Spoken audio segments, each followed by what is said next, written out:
What happens when someone mixes into limiting versus not mixing into limiting? So the first 10 years of my career, people were not mixing into limiting anywhere as much as they do now. They would mix as they mix, and they would submit to their artist that mix, but they'd also submit to their artist something that goes through a separate limiting process, not part of their mix balances, just to get it up to level for their artist. When it comes to mastering, they would take off that limiter and we'd be back to the mix as they mixed it into the room. And we'd use that for mastering, and we'd only use the limited version as a reference to beat.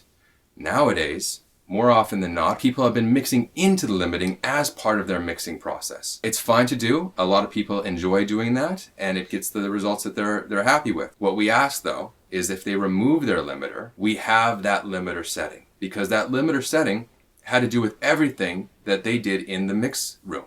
So we like to have that setting. We often apply it just the way they did it to their mix, but then we can play with that. We can relax it before it hits our console. We can unglue it and then reglue it all in real time on the console. And that is a solution that proves to be a winning solution more times than not.